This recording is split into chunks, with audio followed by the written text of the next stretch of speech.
Bienvenidas y bienvenidos a un nuevo episodio de nuestro canal de podcast en Historias sin Pretensiones. Hoy vamos a hablar de guerras y de unas, creo yo, no muy conocidas por el gran público, como son las guerras carlistas. Todos hemos oído hablar de ellas, pero luego en profundidad son más desconocidas.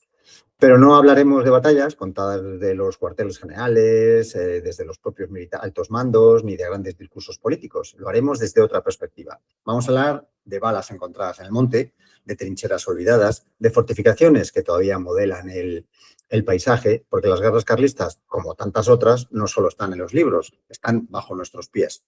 Y para ayudarnos a entender cómo se puede estudiar una guerra del siglo XIX y cualquier guerra, con herramientas arqueológicas, tenemos con nosotros a Gorka Martín Echevarría, autor del libro Arqueología del conflicto carlista en Vizcaya y Áraba, de la Universidad del País Vasco, que ahora mismo lo has publicado en un libro. Bienvenido de nuevo, Gorka, a Historias sin Pretensiones. Bien hallado, muchas gracias, Toño, por la invitación. Siempre es un placer pasarse por aquí con otro compañero divulgador. Y así es, la tesis que defendí allá por mayo de 2023, pues la hemos publicado en formato libro con el título Batallas olvidadas y fortines en ruinas, los paisajes del conflicto carlista desde la arqueología. Un libro editado por el Servicio Editorial de la Universidad del País Vasco, como decías, que se puede encontrar, tanto en el País Vasco como en el resto del Estado, para su compra. Y además, pues bueno, por hacer un poco de publicidad, ya que hoy he venido a hablar de mi libro, pues la verdad que la edición ha quedado muy bonita, con papel grande, de buena calidad, todas las imágenes en color.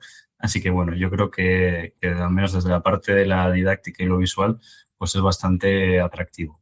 Vale, luego cuando publique el podcast lo que haré será en la descripción poner datos del enlace que me has mandado antes, más descriptivo del propio libro. Bueno, Gorka ya estuvo con nosotros hablando de su primer libro, Bilbao 1874, el asedio carlista a la invicta Villa, donde ya estuvimos hablando un poco de arqueología del conflicto.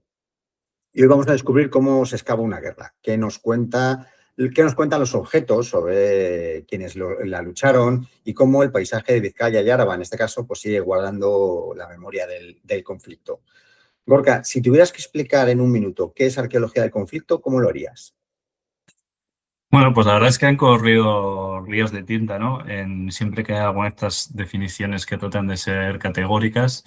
Y yo en este sentido iría un poco a lo genérico, pues como toda arqueología, la arqueología lo que es básicamente es estudiar las sociedades del pasado desde los restos materiales que legaron, y en este caso pues la arqueología del conflicto sería estudiar las guerras, la violencia, los conflictos desde las propias fuentes materiales, objetos, cosas que legaron, pero también desde el propio paisaje o incluso de objetos cotidianos, ¿no? del día a día. ¿Y por qué aplicar la arqueología al campo de batalla, ¿no? En este caso a las guerras carlistas? ¿Qué nos aporta para estudiar la historia? ¿Cómo se complementa? ¿Cómo enriquece la propia historia o cómo la historia enriquece la arqueología? Pues lo cierto es que es un tema, es decir, la arqueología del conflicto durante muchos años, a diferencia de las arqueologías clásicas que podemos pensar en Roma, la Grecia antigua y todo esto, la arqueología del conflicto ha estado bastante relegada en lo que es en el mundo académico hasta los años 70, 80, incluso más. En el caso de España particularmente, si bien ha habido, bueno, siempre se han excavado castillos y este tipo de estructuras, lo cierto es que ha sido a partir de los 2000 cuando ha irrumpido con un programa propio, digamos, y de manera muy potente a raíz de la arqueología de la Guerra Civil Española. Pero como decía, en primer lugar, claro, lo que ha sido la historia militar siempre ha estado, o durante mucho tiempo ha estado copada por militares, ¿no? Y como decías en la introducción, pues la historia que nos ha llegado es la de los grandes generales, los discursos políticos. Yo siempre pongo el mismo ejemplo, ¿no? Cuando vemos un documental sobre Alejandro Magno, pues todos vemos esos mapas a vista de pájaro, ¿no? Con bloquecitos de colores moviéndose por el campo y que nos explican, pues, el desarrollo de la batalla. Y en este sentido, la arqueología lo que busca, o lo que debería de buscar, en mi opinión, es tratar de trascender un poco todos estos discursos, digamos, tradicionales, ¿no? Es decir, y esto es algo que también la nueva historia militar ha proporcionado, ¿no? Hay una frase muy mítica que dice, por un historiador militar británico, John Keegan, que decía algo así como deberíamos de dejar de ver las batallas como un partido de fútbol y más pues como la cosa compleja que es. Porque claro, todos estos documentales o vídeos, mapas de los que hablaba, claro, tú al final, vale, ahí lo puedes ver claro, ¿no? Pero, y esto invito a la gente a que lo pruebe, tú cuando obtienes esa información de una batalla y luego vas al lugar, es muy difícil en tu imagen recrearlo. Y a nosotros nos ha pasado como arqueólogos, es decir, bueno, tenemos este mapa, vale, las tropas fueron por aquí y tal, llegas al lugar y dices, uff, ¿qué es lo que pasó realmente? Y más aún teniendo en cuenta que una batalla, pues probablemente sea de las cosas más estresantes que puede vivir una persona, ¿no? Es decir, ¿cómo puedes tener tan claro cómo se desarrolló algo que está siempre como, bueno, lleno de, si no es humo de la pólvora, es el polvo de los soldados avanzando, ese ruido que tenía que ser ensordecedor, decenas de miles de personas, cada una con su percepción un poco del espacio, muy limitada además. Entonces, bueno, en este maremagnum de cosas, pues la arqueología lo que trata es de poner una visión que enlace ambas cosas, ¿no? Lo que es el punto de vista del soldado en vanguardia, el general en retaguardia y a través de los restos materiales de la batalla, pues tratar de, de saber qué es lo que pasó y qué implicaciones tuvo, pues un poco para esa primera línea de combate, para los soldados. Y por lo que decías, si todo esto empezó a fluir en España en los años 2000, hay otros países que ya llevan un poquito más de ventaja, aquí tenemos el problema de que corréis el riesgo de llegar tarde a algún sitio, entre los Sí. expoliadores, que luego hablaremos de ellos, el progreso, entre comillas, muchas veces mal planificado. Ostras, o sea, eso no nos está esperando, ¿no? O no os está esperando a vosotros, ¿no? No hay algo que diga, venga. Sí, y además aquí también chocamos un poco con pues, la perspectiva más mainstream, podríamos decir, de la arqueología, tanto en el ámbito académico como profesional, como en la administración, ¿no? Es decir, a ninguno se nos pasa por la cabeza que una villa romana no esté protegida jurídicamente, pero la mayor parte de los campos de batalla de este país no cuentan con protección legislativa y por ello tienen esta vulnerabilidad. Y no solo que tengan esta carencia, sino que por sus propias características son incluso más vulnerables. ¿Por qué? Porque son espacios inmensos, por un lado. A continuación, son lugares donde no hay monumentalidad, es decir, hasta, digamos, a no ser que existiesen algún tipo de estructura tipo fuerte, batería, trinchera, pero hasta la llegada de la guerra civil, la mayoría de batallas pues, son en campo abierto y pues es un campo. Es decir, no hay nada que indique que allí hubo algo. Además, la materialidad, que suele ser de pequeño o mediano tamaño, se halla muy dispersa. O sea, una bala puede acabar a centenares de metros del lugar de disparo o del lugar del combate, ¿no? Entonces, al final tenemos una especie de cóctel que convierte estos yacimientos en lugares, pues, muy vulnerables, como decías. Y lo cierto es que, aparte o sea, también se ha desmitificado mucho este tema de las batallas trascendentales, ¿no? O estos típicos libros, las 100 batallas más importantes del Imperio Español. Pero realmente hay algunas que sí que cambiaron, o al menos sí que influyeron mucho en el desarrollo de la historia. No sé, por ejemplo, la batalla del Ebro, pues marca mucho de lo que de la situación política en la que vivimos hoy en día, ¿no? Entonces, solamente por ese hecho, sí que es cierto que desde mi óptica, pues son elementos susceptibles de ser protegidos, estudiados y puestos en valor, patrimonializados, pues para el disfrute un poco de todos. Oye, ya centrándonos un poquito más en el objeto de tu libro, que son las guerras carlistas. Cuando hablamos de guerras carlistas, que yo he dicho antes en la introducción, bueno, pues que no son muy conocidas por el gran público, que sí, que todo el mundo sabe que tuvimos varias guerras carlistas, pero si empiezas a rascar ya no hay tanto conocimiento. Pues bueno, lo que primero que nos viene a la cabeza pues es política e ideología, ¿no? Entonces, ¿qué cambia cuando miramos el suelo y no tanto los discursos y los libros de historia? Pues a nosotros lo que nos pasa, o bueno, al menos a mí, Es que te das cuenta de la extrema complejidad inherente a todo pasado, en realidad, no solo a los conflictos bélicos o las batallas.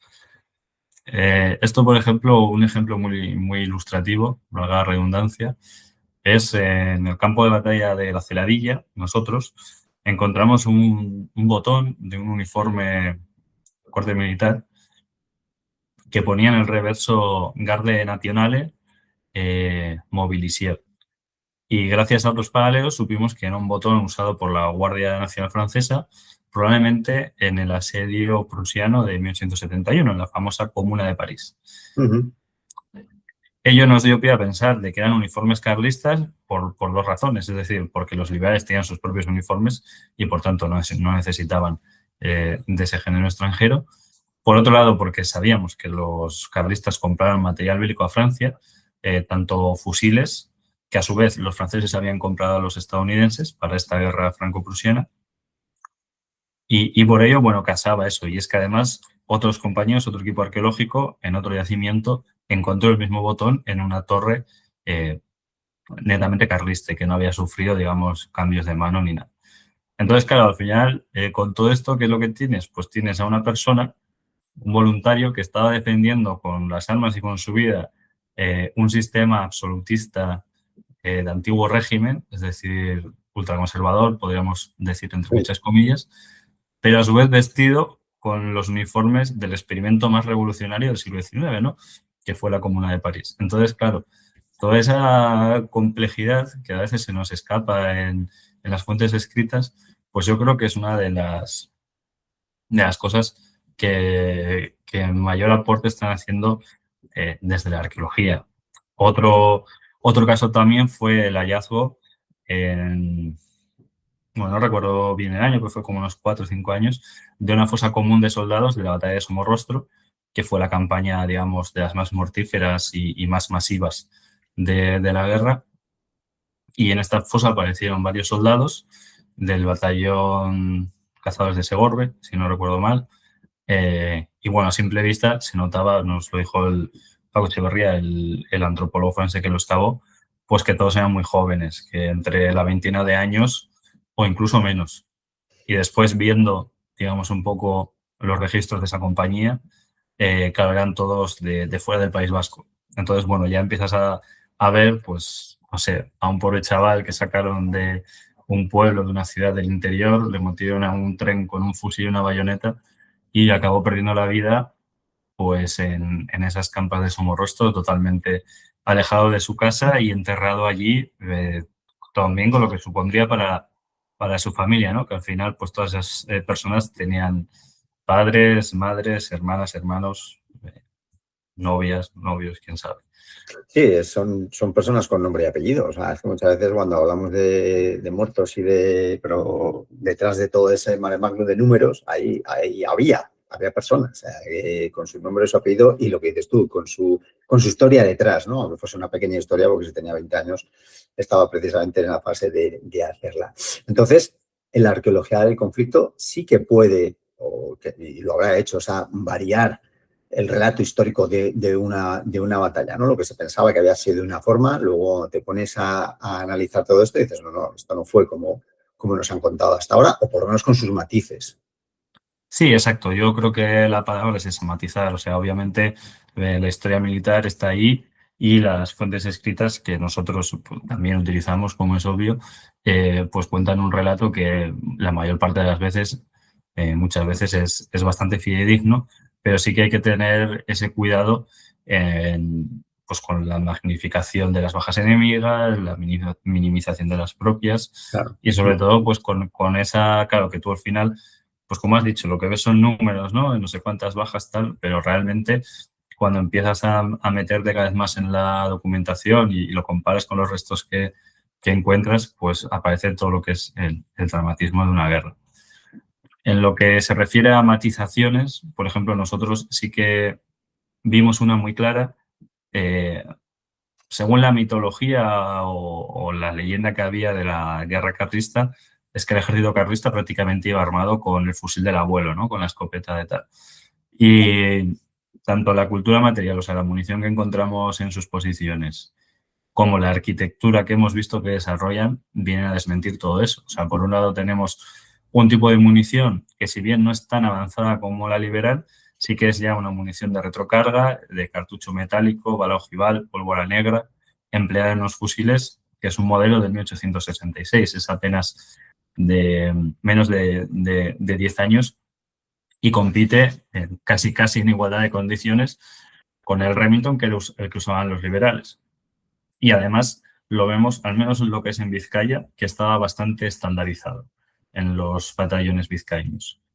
Y por otro lado, el tema de arquitectura, tanto los fuertes que se erigen en la zona de Estella, que de esto sabe mucho el compañero Iván Roldán, como sobre todo el gran desarrollo que hacen de la trinchera, del atrincheramiento, pues vienen a indicar que realmente en muy poco espacio de tiempo logran formar un ejército, o sea, de partidas de voluntarios evolucionan a un ejército profesionalizado, podríamos decir, no en el sentido de las pagas, pero sí en el sentido de su capacidad combativa.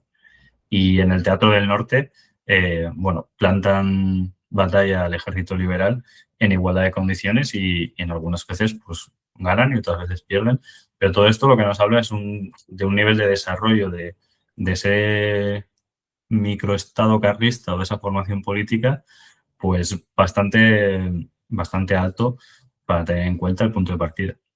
Sí, que a lo mejor eso la historia pasa un poco, la historia escrita, por decirlo de alguna forma, pasa un poco de puntillas, ¿no? O sea, es algo que no se haya profundizado, o sí, dependiendo, o sea, de los escritores y de los estudios que se hayan hecho. Creo que esto ayuda mucho a descifrar y a Y verlo. el tema aquí también es que la historiografía más potente y numerosa que nos llegó es la historiografía liberal, Claro. ¿no? Con todas las obras de Antonio Pirala, que obviamente pues hay un carácter propagandístico innato, ¿no? Y por otra parte, pues en la historiografía carlista, pues es lo contrario, ¿no? Es decir, digamos que la balanza, según lo mires, pues está de un lado o del otro. Y además uno de las faltas que noto yo un poco es que hace falta una historia militar nueva de las guerras carlistas. Es decir, nosotros cuando tenemos que contextualizar una batalla para pedir un permiso de excavación, por ejemplo, nos cuesta encontrar obras recientes que hablen sobre el desarrollo de la guerra. O sea, hay mucha bibliografía sobre el carlismo político, sus ideales, sus representaciones, sobre la guerra civil incluso. Pero lo que es de las operaciones militares, ya te digo, muchas veces tenemos que ir a las fuentes primarias porque no hay más. Además, ¿no? Y estuvieron en su día muy politizados, tú ya lo has comentado, dependiendo. ¿Y siguen ahora mismo muy politizados o se puede analizar tranquilamente las guerras carlistas a pesar de que no hay historiografía reciente, pero sigue ese tema en general sigue muy polarizado, sobre todo allí en País Vasco? ¿O No, yo creo que actualmente ya ha pasado a ser siglo y un tema medio? histórico más, digamos, y de hecho pues los nuevos trabajos que están surgiendo, pues obviamente pues tienen esa objetividad que es innegociable para un historiador. Y por suerte, pues esa etapa de conflictividad o de politización, radicalización, pues pasó a mejor gloria hace mucho tiempo. Y que ahí se quede. Porque vivimos en los tiempos en que todo Sí, surge sí, de buena hora y de pronto exacto. sale alguien y ya la hemos liado. O Oye, sea, igual sí que te sale alguno pues con algún tipo de reivindicación más extraña, ¿no? Pero bueno, no, yo la verdad que a nivel profesional académico, todos los trabajos que se hacen o que yo tengo acceso a ellos, vamos, son de primera calidad. ya nos has hablado antes de botones, que recuerdo en la charla que tuve con tu amigo Pablo Carrasco, Ah, sí. me hizo muchísima, me dio mucha curiosidad y me sorprendió, ¿no? Como un botón te puede decir lo que acabas de contar tú ahora, ¿no? Darte tanta información, ¿no? Pero aparte de botones, lo habitual me figuro que serán balas, metralla, incluso determinadas fortificaciones que queden en pie. En esa línea, ¿no? Ya no hay grandes sorpresas, o sí hay sorpresas de pronto encontrar algo. Sí, no, más de una vez nos hemos encontrado con, o sea, sí que es cierto que, digamos, la regla pues suelen ser casquillos que nos indican una posición de disparo, balas que nos indican hacia dónde se ha disparado, digamos, y luego pues donde ha habido artillería, pues fragmentos de metralla o estopines, que son unas piezas que sirven para iniciar el disparo del cañón y gracias a ellas pues sabemos dónde hubo una pieza de artillería. Pero, como te decía, a nivel de sorpresa sí que salen en los campos de batalla y sobre todo aquí en el País Vasco, pues bueno, que es todo monte, ¿no? Y parece que estás en medio del monte, en medio de la nada, pero se nota que ha habido ahí circulación, ¿no? Y en nuestro caso, por lo menos a mí, una de las cosas más llamativas que hemos encontrado es la superposición de conflictos. O sea, nosotros, claro, yo para mi tesis, pues lo que me interesaba era la última guerra carlista o segunda guerra carlista y íbamos a excavar a lugares donde sabíamos que había restos y claro, te encontrabas primero con un montón de cosas de la guerra civil española del siglo XX. Después con esta segunda guerra carlista, que era lo que me interesaba a mí. Después con la primera y por debajo incluso de la guerra de la independencia, de la guerra del francés. Claro. Entonces, claro, eso te da también, incluso también hemos llegado a encontrar pues alguna punta de flecha medieval o cosas, digamos, más extrañas. Y claro, eso al final te habla de una historia muy conflictiva, la de España y en este caso particular, por mi área de estudio, pues la del País Vasco, ¿no? Donde parece que no ha habido un pedazo de tierra sin que tenga algún casquillo, alguna bala o algún resto de conflicto. Un resto, ¿no? Y lo que es más, no sé cómo decirlo, impactante a la vez, es que, claro, al final, digamos que en estos tres grandes conflictos, guerra civil y guerras carlistas, primera y segunda, tienes carlistas peleando en todos ellos. O sea que no sería incluso descabellado pensar, teniendo en cuenta el componente dinástico tan fuerte que tuvo y tiene el carlismo, que hubiese eh, gente o sea, diferentes generaciones de la misma familia peleando sobre el mismo sitio, ¿no? Sobre los mismos restos. Entonces, claro, eso pues a mí siempre me llamó mucho la atención y me pareció muy potente, incluso como el recurso didáctico, ¿no? De que hoy en día, que además hay una falta total de políticas de memoria desde mi punto de vista, pues igual es algo en lo que habría que incidir, ¿no? En los institutos y en las escuelas, de llevarles a esos sitios y decirles, mira, aquí ha habido tiros durante casi 200 años. Oye, y desde el suelo, por decirlo de alguna forma así, por definir la arqueología del conflicto, ¿se puede reconstruir los movimientos de tropas, no sé, a través del armamento, de la dispersión de los proyectiles, no sé? Ver cómo se han movido las tropas o ya eso es ciencia ficción? Sí, sí. Nosotros, por ejemplo, en un campo, el campo de batalla, digamos, que más estudié para mi tesis, pues se veía un patrón como muy claro, ¿no? Es decir, a un lado del valle estaban los liberales y a otro los carlistas en posiciones defensivas. Pues en las posiciones defensivas carlistas encontrábamos, o sea, toda la vez, digamos, fragmentos de artillería liberal, casquillos carlistas, casquillos liberales y luego estos estopines que te comentaba, ¿no? Sí. Que obviamente son piezas que no pueden estar todas a la vez. O sea, tú no puedes disparar tus cañones a la vez que disparas unos cañones en el mismo sitio, a la vez que tu infantería está. O sea, Allí. todo esto nos estaba dando una secuencia, ¿no? Primero los cañones liberales disparaban, bombardeaban esa posición. Cuando la infantería liberal avanzaba, los carlistas se defendían, de ahí los casquillos carlistas. Esa posición era ganada por los liberales, subía su infantería, que comenzaba a disparar contra las siguientes, y después llevaban un cañón para continuar dando apoyo artillero a los posteriores avances.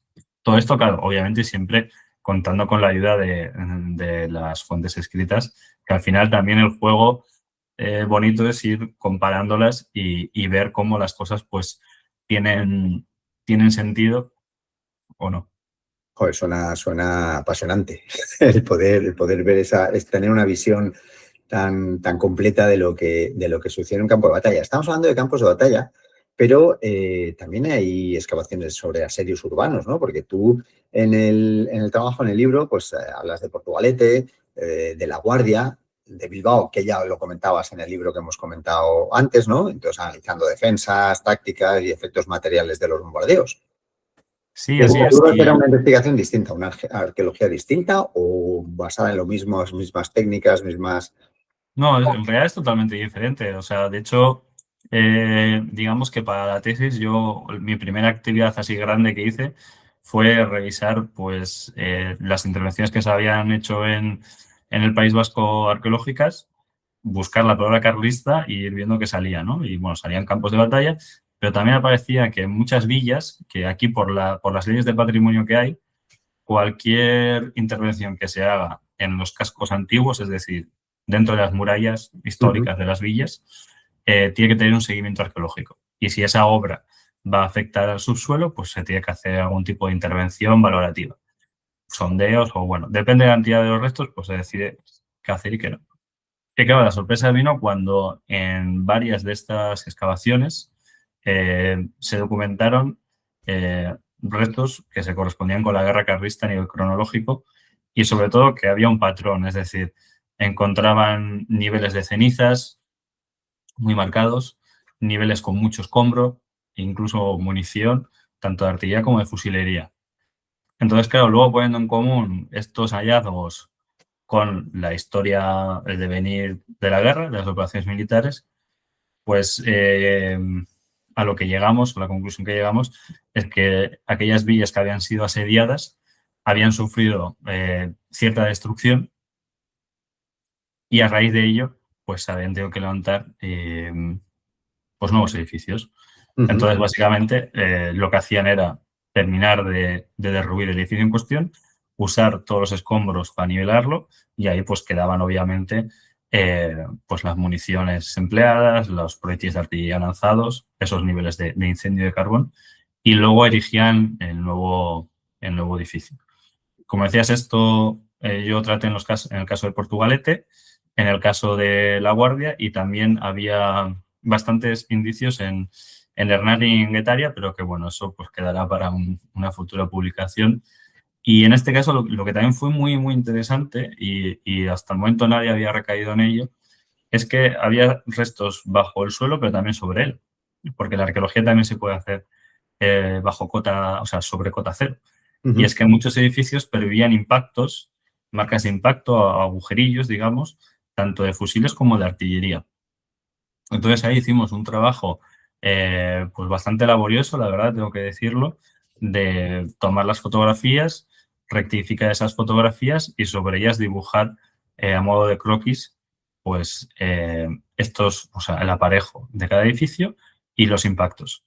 Y todo ello pues nos estaba indicando qué lugares fueron bombardeados, cuáles con más saña, digamos, cuáles, dónde atacó la infantería, desde qué ángulos, porque claro, un edificio tridimensional, pues lo más normal es que no lo ataques desde todos los lados, ¿no? Entonces, bueno, todo esto la verdad es que nos dio mucho juego y también sirvió un poco para poner sobre la mesa pues que había una fase arqueológica importante en todas estas villas y que es presumible que haya más relacionadas con las guerras carlistas del siglo XIX. Es más, incluso otra de las cosas que parece ser una tendencia es que cuando estos edificios se reconstruyen, varía la distribución interna, cosa que es normal, pero muchas veces los amplían el lote, no sé yo si pasándose de las normativas municipales de la época, a costa de elementos que antes eran públicos. Por ejemplo, en el caso de La Guardia, lo que hacen es descarnar la muralla por dentro, es decir, si la muralla pues, de ancho tenía 3 metros, pues le van sacando las piedras de la parte de dentro para pegar contra ella la casa y así tener más espacio. En el caso de Portugalete, lo que hacen es invadir la cárcava, que era una especie de zaguera que era común a toda la manzana, que servía pues, un poco de patio trasero, y todo ese espacio lo comen y ahí ganan bastantes metros pues, para su inmueble, ¿no? Entonces, pues bueno, uno se pregunta, esto ya es un poco perogrullada, pero no sé si hasta qué punto pues la ideología liberal burguesa que estaba empleando en aquel momento pues tendría o no algo que ver en todo eso. Hombre, Ya que te digo, al final, volviendo al principio, pues puedes desde la arqueología, desde algo tan nimio como esos restos de carbón, esos escombros y tal, pues enlazar con otro tipo de cosas.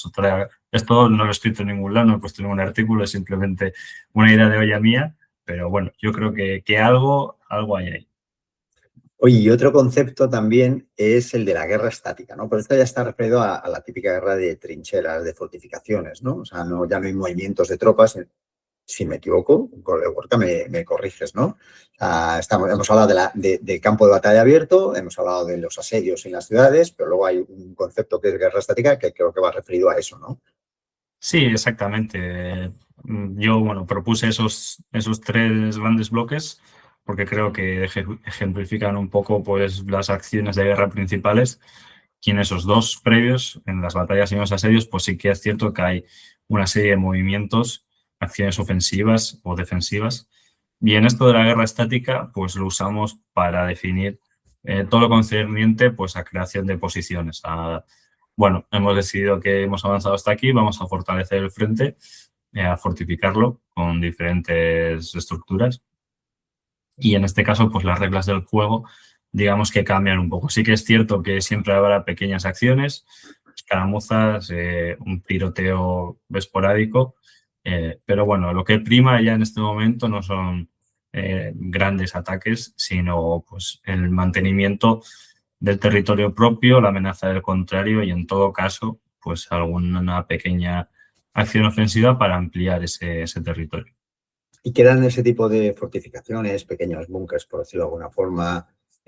No sé si había trincheras que hayan podido pasar, el paso del tiempo haya podido respetar más o menos, o todo eso ya se ha diluido un siglo y medio después. No, lo cierto es que tenemos bastante suerte y sobreviven bastante de ellas. Ahora, en un proyecto que iniciamos, pues creo que en lo que es la Comunidad Autónoma del País Vasco tenemos localizadas como unas 170 estructuras que pueden estar relacionadas con la guerra carlista y diría que en Navarra llegó también a la centena de estructuras. E incluso en Cataluña, desde mi punto de vista, hasta lo que conozco ahora, es donde mejor se han conservado con alzados bastante importantes.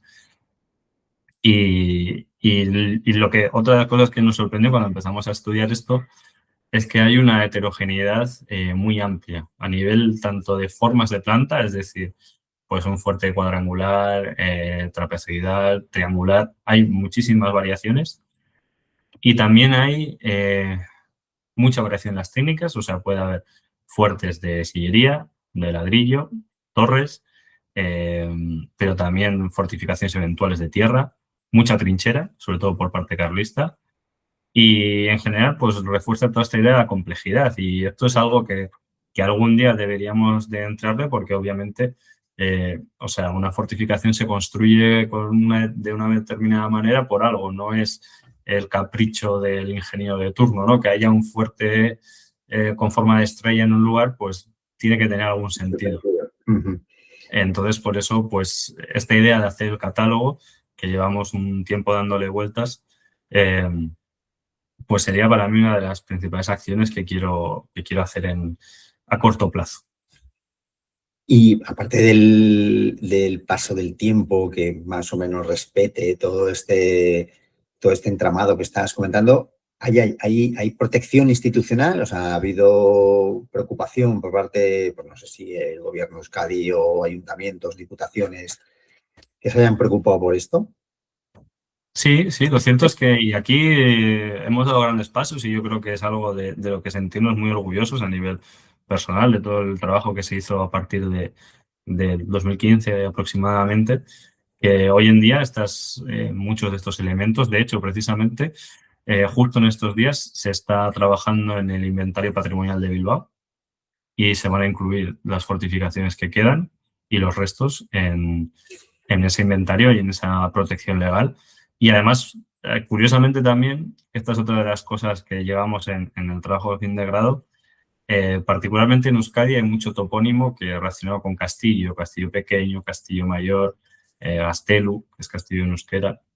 Y pues bueno, al principio los medievalistas se barrían para casa. Se lo apropiaban, ¿no? Se apropiaban. Diciendo que esto era que tenía que estar con algo relacionado con algo medieval.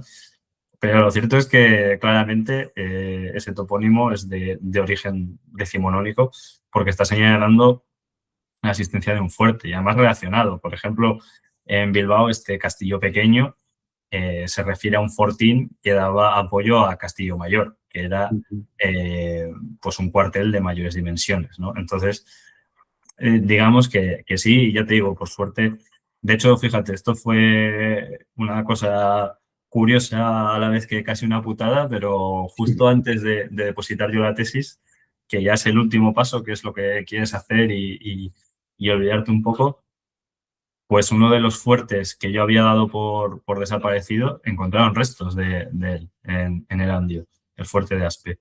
Y claro, tuve que cambiar, pues a falta de un día, todas las fichas de inventario que había hecho para incluirlo. Y hoy en día, pues cuenta con un par de pasarelas de madera, un par de carteles, además, vamos, bien hechos, sin formas y de tal. Y claro, esto era algo que hace 10, 12 años, pues era prácticamente impensable, ¿no? Esos restos que quedaban ahí así, pues aquí hubo tal o no sabemos qué era esto, un fuerte de cuando las carlistadas. Eso hubiese sido completamente inesperado, ¿no? Y en este caso, pues al final el echar a andar la rueda también vas generando cosas que, que hacen este tipo de iniciativas y ya te digo, a mí particularmente, pues es de lo que más me enorgullece. Oye, en el libro y en la tesis hablas de paisajes de guerra, ¿no? Las guerras carlistas, por centrarnos en las que estamos, ¿transformaron el paisaje de Euskadi? Bueno, eso ya sería exagerar mucho el concepto. ¿Se ve ese tipo de transformación? ¿Son visibles? Bueno, nosotros lo que hicimos fue emplear la arqueología del paisaje, cuyo objetivo es pues analizar el paisaje en un todo, ¿no? Como un ente complejo, pero cohesionado, digamos. Y obviamente, pues hoy en día el impacto se puede rastrear, pues bueno, a nivel muy mínimo comparado pues con la industrialización o con la guerra civil.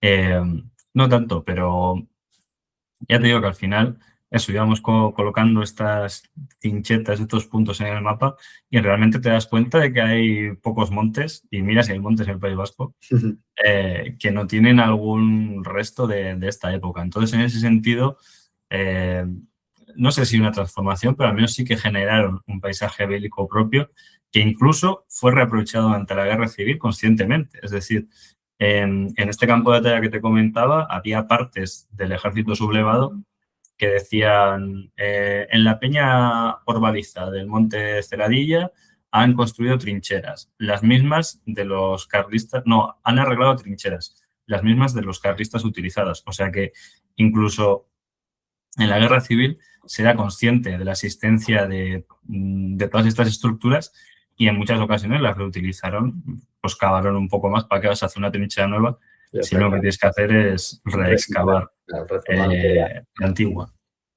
Sí, sí, son lugares con mucha significancia, ¿no? Y sobre todo, pues dependiendo qué batallas, ¿no? A mí particularmente, pues en los campos de batalla estos olvidados, pues igual te da incluso un poquito más, ¿no? Todos conocemos la batalla del Ebro, Bailén, o no sé, Waterloo, por decir algunas de las más míticas.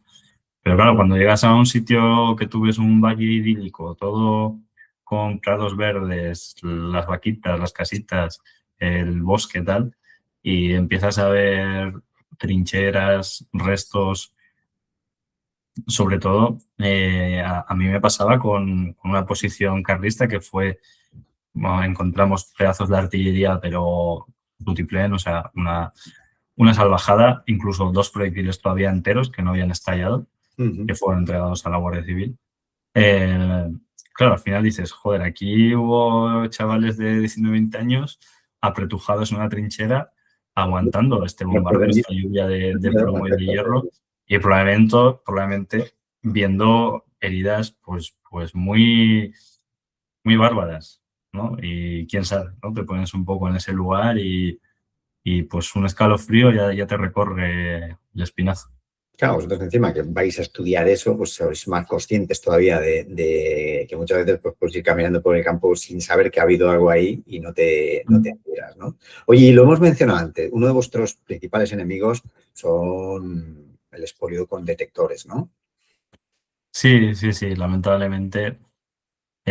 Bueno, nuestros y de la sociedad en general, porque no olvidemos que no es que nosotros tengamos esta posición tan firme y vehemente porque es nuestro campo de batalla y son mis datos y mis piedras, no, es porque esto es patrimonio Por de ahí, por todos ahí. nosotros y de todas nosotras. Y además es la representación de unos hechos que fueron centrales en nuestro devenir histórico, como decía antes, ¿no? Y esto no es el hecho de que la gente destruya, aparte de que destruye el yacimiento y destruye cualquier posibilidad de hacer un estudio científico y se sudó sobre ello, es que está privatizando algo que no es suyo. En primer lugar, porque probablemente no seas el propietario de esa tierra. Eso para empezar. En segundo lugar, porque según la legislación, pues todo material integrante del patrimonio arqueológico español, vasco, madrileño, lo que sea, pues es parte inherente de la sociedad en conjunto, ¿no? Entonces, pues tienes esa problemática que, por lo que parece, pues cada vez está subiendo más.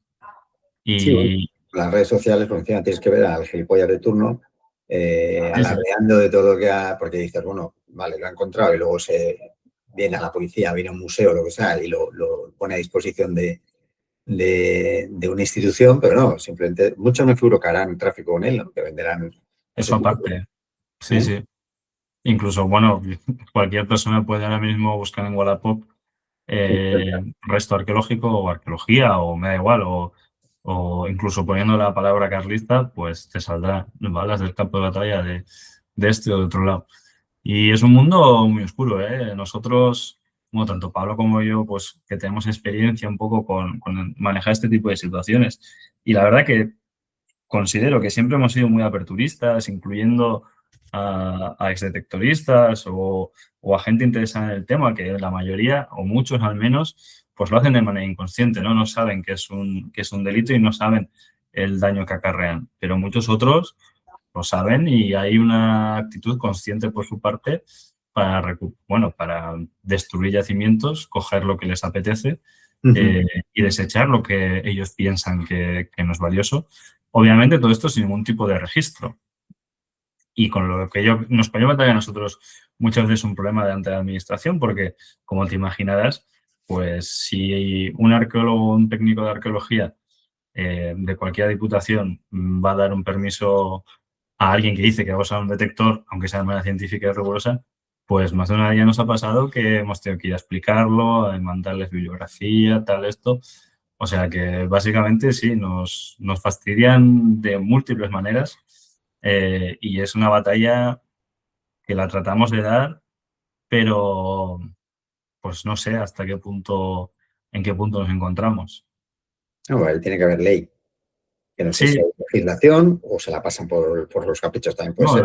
la ley es clara, no se puede emplear un detector de metales ni en un yacimiento arqueológico, ni creo que solamente permiten en playas a partir de cierta hora. Pero bueno, echa la trampa. O sea, a mí uno me dijo, no, bueno, como el cinturón de hierro de Bilbao, que fueron unas defensas construidas durante la Ujú. guerra civil, está protegido a 6 metros a cada lado de la trinchera, digamos, 6 hacia adelante, 6 hacia atrás, pues bueno, paso a 7 o paso a 8.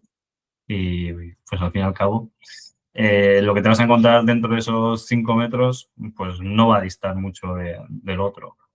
Entonces, bueno, esto pasa pues un poco por la concienciación, no tanto del detectorista, porque, pues, como decía, muchos están totalmente alineados con eso, piensan que tienen razón y que tienen derecho de hacer, pero sino tanto la concienciación pues con la gente local, con la gente de los pueblos, para que entiendan y hagan cumplir que es que eso no es suyo y que eso es parte de su historia local, de su patrimonio local y de su identidad. Si es que hoy en día, vamos, en nuestra historia, sobre todo en nuestra historia reciente, está lo que somos. En efecto. Pues una lucha que vais a tener que equilibrar constantemente. Gorka, has mencionado varias veces memoria histórica, ¿no? ¿Qué papel juega la memoria histórica en este tipo de investigaciones? Si es que juega alguna, porque ya la memoria histórica empieza a ser un poco un ente ahí como abstracto que nadie la respeta o queda un poco a diversas interpretaciones.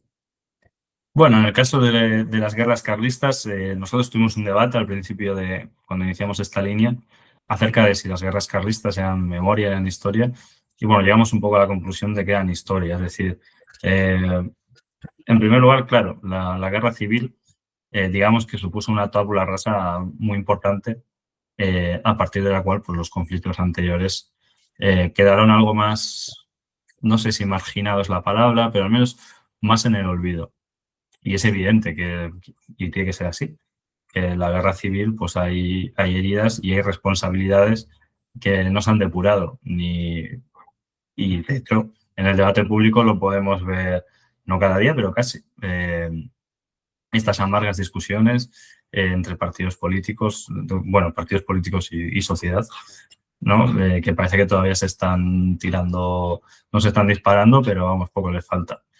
En el sentido de las guerras carlistas, nosotros pues, no vimos esa problemática, consideramos que son parte de la historia y, de hecho, la ley de memoria democrática no las considera y, vamos, yo estoy de acuerdo con ello. O sea que por esa parte sí que se puede hablar de memoria de las guerras carlistas, pero yo creo que a otros niveles o al menos otro tipo de memorias. Diferente. Incluso, dime. Diferente. Sí, sí, yo creo que más unida pues a lo que te decía, una idea romantizada de aquellas guerras, como las últimas guerras románticas, que si cargas de caballería por un lado, que si uniformes por otro, unidades con un halo ahí de misticismo. Entonces, bueno, nosotros el trabajo que tratamos de hacer desde relacionado con la memoria, pues es igual generar un debate al menos de cómo han sido leídas y cómo se consideran estas guerras en la actualidad y realmente pues mostrar que, que todo es mucho más complejo y que hay lecturas más amplias y más profundas que se tienen que transmitir. Gorka, ¿tú crees que, bueno, estoy seguro que sí, o sea, que quedan cosas todavía, o sea, por vivir y por estudiar? O Sí, ya sí, es, sí. sí, Desde ¿no? la arqueología de guerras carlistas, vamos, hemos dado 2 pasos de bebé. No, nos queda un montón de cosas, un montón de yacimientos de diferentes aspectos de las guerras, o sea, mismamente, solamente con conocer, digamos, la cantidad y características generales del patrimonio militar, o sea, saber exactamente, bueno, pues en Vizcaya hay tantos fuertes, tantos son de un bando, tantos de otro, en este año tal. Todo eso que debería ser el trabajo básico sobre el que avanzar, todavía nos falta. Por no hablar de temas más alejados del frente de batalla, como puede ser la sanidad militar, la violencia en la retaguardia, los efectos de la guerra en el ámbito rural, o sea, por tirarte temas que podrían trabajarse, ¿no? Así que, bueno, pues aprovechando esta plataforma, si a alguien le apetece, pues está más que invitado a sumarse a estos proyectos y a esta iniciativa. O sea, tienes curro de aquí a que te jubiles. Sí, sí, o a que me muera. Oye, ¿has encontrado algún objeto, joder, que hayas pensado, esto es historia pura, esto ya es algo así más que te llama la atención, más sensible, más... No, así algo como una pieza, no sé, como la mano de Irulegui, pues no, diría que no. Nosotros tratamos de poner el foco pues, en la lectura conjunta de datos. Sí que es cierto que, por ejemplo, una cosa que a la postre me hizo mucha ilusión y en realidad es de guerra napoleónica, que Pablo se reirá y además estaba con él en ese momento, pues en el campo de batalla de Vitoria encontramos una medalla de un veterano del 71 de Highlanders, de la Infantería Ligera Escocesa, Es esa. eh, que además se ponía 71 tal, 5 years of service, o sea que era alguien que había estado 5 años y yo justamente ese año, en 2023, a los pocos meses en realidad de ese hallazgo, viajé a Argentina a hacer mi proyecto postdoctoral, parte del mismo. Y claro, ese regimiento estuvo en el asedio de Buenos Aires de 1807, me parece, o 1806. Y bueno, echabas la cuenta para atrás y esos 5 años daban para que esa misma persona hubiese estado Los dos. en Buenos Aires y en Vitoria, ¿no? Entonces, pues bueno, como curiosidad, pues eso de hecho, en la bandera de ese regimiento está todavía en una iglesia, no, en el Museo del Cabildo de la Ciudad Autónoma de Buenos Aires, junto a otras piezas de este regimiento, que eso, que parece que les dieron allá donde fueran. Sí. O sea que, No, como pieza curiosa, pues... pero es un ejemplo claro de precisamente lo que quería preguntarte es eso, o sea, eso es algo impactante, o sea, eso es algo que dices, pues eso, dices, hostia, aquí puede haber un tipo que ha estado al otro lado del charco, que ha estado allí, que ha estado aquí y tenemos aquí la medalla, ¿no? O el recordatorio. ¿Y cuál fue el lugar de excavación más impactante? Y ahí ya sí que abro todo lo que has a tu experiencia, ya no a tu experiencia. Uf, pues así en general, es que diría que varios, ¿eh? La fosa común de Somorrostro me impactó mucho, porque claro, no se han encontrado apenas esta, otra en Bilbao de la primera y creo que otra en Castellón, o sea, no hay, son esos 3 ejemplos. Uh-huh. Entonces, claro, tú cuando además yo las batallas de Somorrostro las trabajé para la tesis y leí bastante. Y entonces, claro, cuando empiezas a ver, bueno, al final del día hubo tantas bajas, tal. Y luego, claro, cuando les ves con, además ahí aparecieron, pues digamos que echados de cualquier manera, ¿no? De cada uno, pues con los brazos y piernas enredados sobre los demás. Y aparecían con la doble idea de botones, de los chaquetones. Uh-huh. A algunos se le veía la bala que probablemente lo había matado. Entonces, bueno, todo esto, claro, es lo que hablábamos antes, te arroja de lleno al individuo, ¿no? La experiencia individual de algo tan jodido como la guerra, y eso fue bastante impactante. Luego también hay lugares, pues que también por su propia belleza, pues tienen un poco su mística, ¿no? Ya te digo, el campo de batalla de Gra, que es el que más venimos trabajando últimamente, pues para mí es muy apelante, no sé si es la palabra, o sea, tú llegas allí, ves los campos de trigo, generalmente segados, cuando nosotros vamos, quiero decir, pero y al fondo ves los 3 pueblecitos encaramados a 3 motas, casi casi con el amurallamiento medieval todavía. Es decir, si no fuese por el tendido eléctrico que va pasando de un Sí. lado a otro, pues es que parece que literalmente que estás allí, Uh-huh. ¿no? Entonces, campos de batalla así que no han sido transformados, pues realmente te impacta porque te lo imaginas. Es muy fácil teletransportarte, digamos, mentalmente y llegar allí. También cuando estuve en Argentina, pues me sorprendió mucho los contextos de allá. Allá los compañeros pues estudiaban el proceso de conquista del desierto, que se llama, que es cuando el Estado argentino, la República, digamos, ya independiente, avanza sobre la Patagonia, sobre la Pampa y después la Patagonia, pues incorporando las tierras de los pueblos originarios, de los indios. Y claro, aún hoy tú llegas a esos fortines, que eran pequeños destacamentos con palos, adobes y demás, y es que estás en medio de la nada, absolutamente en medio de la más absoluta nada, a horas y horas de cualquier núcleo poblado así de identidad. Y claro, en esos sitios encuentras una botella de cerveza de Bélgica, restos de ginebra de Inglaterra, pipas de fumar de cerámica kaolín pues del norte de Francia, de Bélgica. Entonces, claro, sorprende, a mí me sorprendió cómo en un sitio tan alejado de absolutamente todo, y además en aquella época que era, digamos, primera línea del frente contra los indios, pues encontrar toda esa globalización, que lo que te está diciendo obviamente es que ahí las potencias pues estaban metiendo producto a chorro para la compraventa, vamos. Ya, sí, para al final tener beneficio propio. Claro que siempre pasa en las guerras, al final hay un comercio y hay unos intereses económicos importantísimos. Oye, has hablado de globalización y al final de la tesis, que la tenía aquí, hablas de globalidad de las guerras carlistas. Esto es un concepto muy interesante. Cuéntanos un poco a qué te refieres, porque también lo aplicas a la arquitectura y a la ingeniería militar. Sí, eso es. Pues bueno, un poco es la idea que acabo de comentar.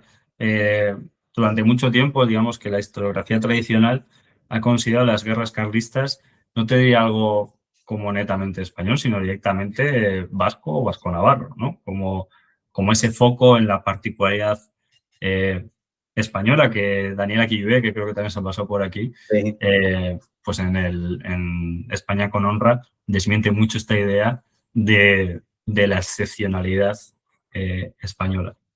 Y un poco lo que venía a comentar con ese epígrafe era, pues por un lado, digamos, aseverar que las guerras carlistas fueron una expresión más pues de todo un contexto general en el que las fuerzas liberales, digamos, o la corriente liberal, pues se iban poniendo progresivamente sobre un mundo previo que se estaba resistiendo, incluso con las armas.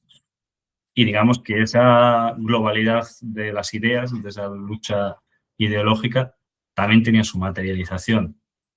Y en este caso, pues, claro, las municiones que nosotros encontrábamos, tanto de la primera como de la última, pues tienes nombres como Brown Bess, Charleville, Berland, Remington, pues como puedes observar son todos nombres extranjeros, ya sea en inglés, francés o la lengua o el idioma que sea. Entonces, claro, al final las cosas están interconectadas. Aunque pensemos que lo nuestro es algo muy particular, ciertamente pues hay todas unas redes, una serie de redes pues que conectan el mundo y que incluso pues eso te llama la atención. Yo en los campos de batalla que he excavado aquí en medio del monte, perdido yo qué sé, en Mañaria, en Durango, pues encuentras un tipo de munición que te la encuentras igualmente en los fortines metidos ahí en medio de la pampa. Exactamente el mismo tipo, la misma marca, del mismo año, del mismo modelo. Entonces, pues eso es una evidencia de que hay, y además no es baladí que sea precisamente la cultura material militar, que parece que es pues lo primero que se globaliza. Entonces, pues la idea venía un poco en este sentido. Y el tema de la arquitectura, pues eso, incidir un poco en que el tipo de arquitectura también se reproduce. O sea, los blockhouse o torres que sobreviven o que hemos estudiado aquí en el País Vasco también se emplearon en la Guerra del Rif, pero también en la Guerra de 1898 en Cuba y en diferentes lugares. Eso me llamó mucho la atención en la primera entrevista, en la primera charla que tuvimos a raíz del libro de Bilbao, el asedio de la ciudad. En un momento dado, no sé, me comentabas un poco este paralelismo, ¿no? Y que había sido es que te la dice estando en Argentina. Yo creo que estabas analizando también ese paralelismo, ¿no? Cosas que eran muy paralelas a lo que había sucedido en la península ibérica, bien con guerras carlistas, bien con guerra de independencia, y que se replicaba allí. Eso era una cosa, porque pensé que había sido, bueno, no sé, Malvinas. No, Malvinas, una anécdota de, o sea, que esa parece que como que el charco une ¿no? La globalidad. Bueno, eso es que lo has definido perfectamente.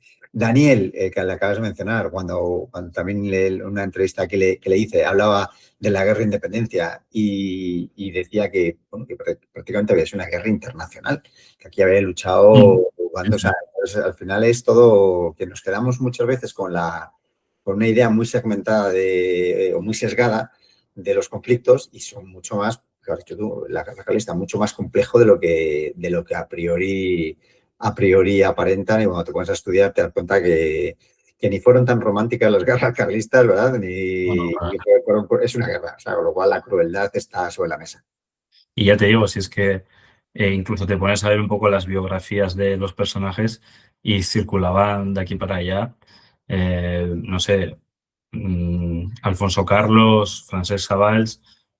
Alfonso Carlos fue pretendiente carlista, en época de la Segunda era el hermano de Carlos VII, y Francesc Savalls fue un general catalán, pues combatieron en las guerras de reunificación de Italia.